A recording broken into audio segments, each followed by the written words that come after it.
एक Indian team और उस इंडियन टीम के 3 लेजेंड्स, और उन 3 लेजेंड से अब जानी जाती है हमारी Indian Premier League. MS Dhoni, Rohit Sharma and the one and only Virat Kohli. Undoubtedly ये तीनों ही IPL में अपने अपने टीम्स के बिगेस्ट ब्रांड एम्बेसडर बन चुके हैं। 3 ऐसे लेजेंड्स जिन्होंने सिर्फ IPL में ही नहीं बल्कि इंटरनेशनल क्रिकेट में भी इंडियन टीम को पता नहीं कितनी बार बचाया है एंड ग्लोरी अचीव करवाई है। 3 ऐसे प्लेयर्स जो इंडियन फैंस को यूनाइट करने के साथ ही साथ 3 IPL टीम्स में डिवाइड भी कर सकता है। तले Dhoni Pro crazy, Rohit Sharma is crazy.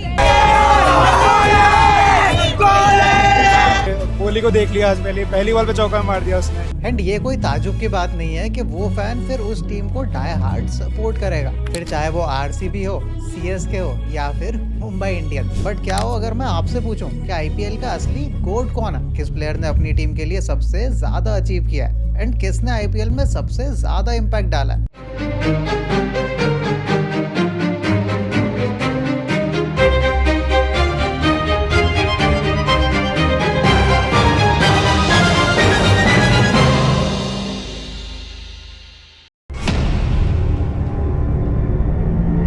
तो आज के इस वीडियो में हम कुछ पैरामीटर्स के बेसिस पे ये देखेंगे कि इनमें से किस प्लेयर को IPL गोट का टाइटल मिलना चाहिए। तो इस वीडियो में ग्रेटेस्ट IPL प्लेयर को कंसीडर करने के लिए हम बेसिकली 3 क्राइटेरियाज रखेंगे और किसी भी एक क्राइटेरिया को ज्यादा प्रेफरेंस देने की कोशिश बिल्कुल भी नहीं करेंगे, क्योंकि भाई हमें न्यूट्रल भी तो रहना। तो जिन 3 कैटेगरीज पे हम मेनली फोकस करेंगे वो होंगे ये।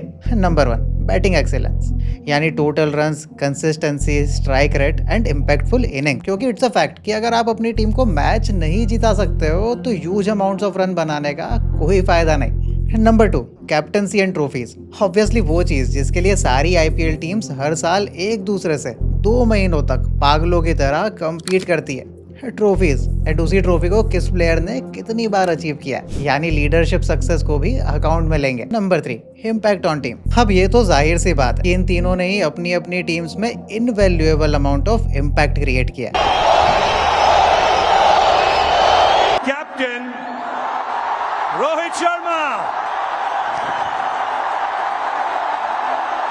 और आज इन टीम्स की प्लेइंग स्टाइल एंड लेगेसी इन्हीं प्लेयर्स के अराउंड घूमती है, इसलिए ये कहना कहीं ना कहीं वैलिड एंड सेफ रहेगा कि जो खिलाड़ी इन तीनों कैटेगरीज में स्टैंड आउट करेगा वो IPL का ग्रेटेस्ट ऑफ ऑल टाइम कहलाएगा। अगर हम बैटिंग परफॉर्मेंस की बात करें तो इसका ऑब्वियसली एक ही विनर होगा एंड वो है हमारे विराट कोहली। जहां पर बैटिंग की बात आए और हम विराट का जिक्र ना करें ऐसा हो ही नहीं सकता। 255 IPL मैचेस में 8000 से ज्यादा रन और 8 IPL शतक। विराट कोहली के IPL में ऐसे बैटिंग स्टैट्स जैसे देखकर लगता है कि एक प्लेयर ने नहीं बल्कि 4-5 प्लेयर के कंबाइंड रिजल्ट्स हैं। IPL के ऑल टाइम टॉप स्कोरर होने के साथ साथ most runs in single season भी उन्हीं के नाम है। जब 2016 में उन्होंने 973 रन्स का एक अनबीटेबल रिकॉर्ड सेट कर दिया जिसे पिछले 8 सालों में कोई प्लेयर नहीं तोड़ पाया। विराट कोहली के 8000 प्लस रन्स के सामने रोहित शर्मा के 6600 प्लस रन और MS धोनी के 5300 प्लस रन बिल्कुल भी स्टैंड आउट नहीं करते। बट ये कंप्लीट स्टोरी नहीं है। विराट कोहली का एवरेज और उनका स्ट्राइक रेट दोनों ही MS धोनी से कम है। जहाँ पे विराट कोहली ने इतने सारे रन एज अ ओपनर बनाए, वहीं पे MS धोनी ने अपना पूरा IPL करियर नंबर 5 या फिर नंबर 6 पे खेला, यानी MS धोनी एक फिनिशर ज्यादा थे rather than a run scorer. इसलिए MS धोनी को रन्स के बेसिस पर जज करना बिल्कुल सही नहीं होगा। MS धोनी और विराट कोहली दोनों ने ही अपनी अपनी टीम्स के लिए इम्पैक्टफुल और क्लच इनिंग्स खेली। जैसे विराट कोहली की 2016 में किंग्स 11 पंजाब के खिलाफ 15 ओवर में लगाई गई 113 नॉट आउट वाली कमाल की सेंचुरी, या फिर MS धोनी की 2018 में RCB के खिलाफ उनके नॉट आउट 70 रन जिसने CSK को 206 रन का टोटल चेस करा दिया था। अब अगर रोहित शर्मा की बात करें तो वो वैसे तो अपने हायर स्ट्राइक रेट और हिटिंग एबिलिटी के लिए जाना जाता है, बट यहाँ बात कुछ अलग ही है। वो स्टैट्स के मामले में कोहली से पीछे तो है ही, बट प्रॉब्लम यह है कि रोहित शर्मा ने भी वो रन्स मेजॉरिटी ओपनिंग में ही बनाए एंड एज अ बैट्समैन उनका IPL में पिछले कुछ सालों में डाउनफॉल ही रहा। उनका एवरेज इन तीनों में लोएस्ट तो है ही, मगर स्ट्राइक रेट भी लोएस्ट ही है। तो इस कैटेगरी में तो रोहित शर्मा दोनों ही MS धोनी और विराट कोहली से पीछे रह जाता है एंड विराट कोहली इस कैटेगरी में ओवरऑल विनर बन जाता है, क्योंकि विराट की बैटिंग में कंसिस्टेंसी कोई भी मैच नहीं कर सकता।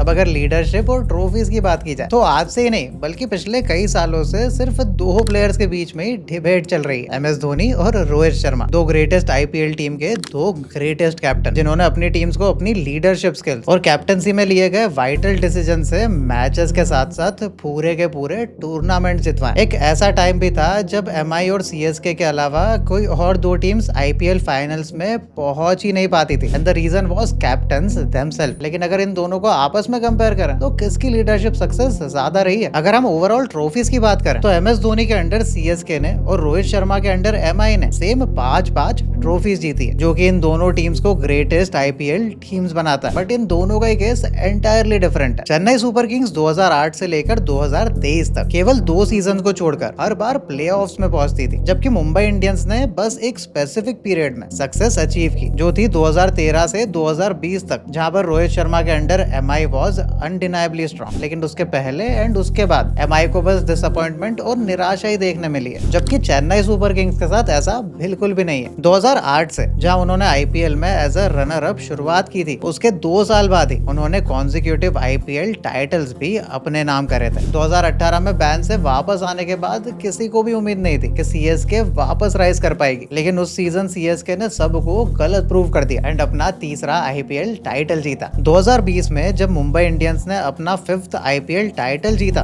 तब CSK के पास बस 3 ही टाइटल्स थे, लेकिन आज CSK MI के साथ हेड टू हेड खड़ी है एंड इवन सबसे ज्यादा फाइनल्स भी CSK ने ही खेला, विच इज 10। यानी MS धोनी के under CSK was slightly better अगर हम रोहित शर्मा के अंडर MI को कंपेयर करें, और अगर हम उसमें MS धोनी के लिए गए क्लेवर डिसीजंस को इंक्लूड करें, ओल्ड प्लेयर्स को बैक करके उनका 100% पोटेंशियल निकालना इंक्लूड करें, तो MS Dhoni takes a slight edge against Rohit Sharma. अब ऐसा नहीं है कि हमने इस कॉन्वर्सेशन में विराट कोहली को कंप्लीटली इग्नोर कर दिया। विराट कोहली 2008 से ही एक वन टीम प्लेयर रहे हैं फॉर RCB, और 2013 से 2021 तक RCB की कैप्टनसी भी की है, मगर वो मल्टीपल टाइटल्स तो छोड़ो, एक बार भी IPL नहीं जीत पाए। और यहीं पर आती है हमारी तीसरी और आखिरी कैटेगरी।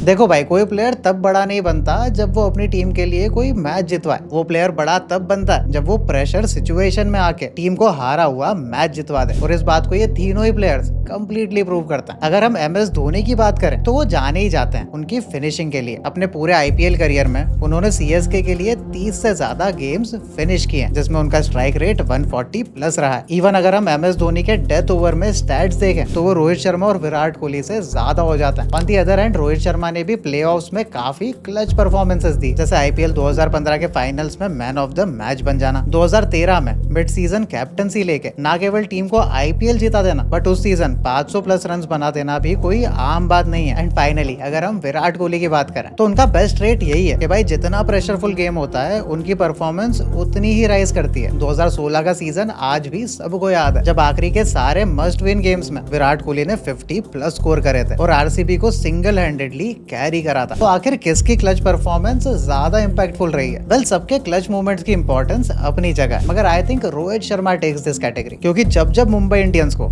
IPL प्लेऑफ्स में रोहित की जरूरत पड़ी है, वो हमेशा ही अपनी टीम के साथ खड़े हुए हैं और क्लच परफॉर्मेंस डिलीवर की, एंड इसमें वो स्लाइटली बेटर हो जाता है MS धोनी की फिनिशिंग से। अब अगर हम फाइनल कंक्लूजन की बात करें तो तीनों ही खिलाड़ी किसी ना किसी कैटेगरी में डोमिनेट कर रहे हैं। इसीलिए अगर ग्रेटेस्ट बैट्समैन की बात आ जाए तो विराट कोहली का नाम सामने आता है, और अगर ग्रेटेस्ट कैप्टन की बात की जाए तो MS धोनी या रोहित शर्मा का आता है। और क्लच मोमेंट्स में भी सभी गोट्स ने अपने अपने कैलिबर के हिसाब से परफॉर्मेंसेस दी है, जिसकी वैल्यू को कैलकुलेट करना बहुत डिफिकल्ट है। Well, who do you think is the GOAT of IPL? Do let us know in the comment.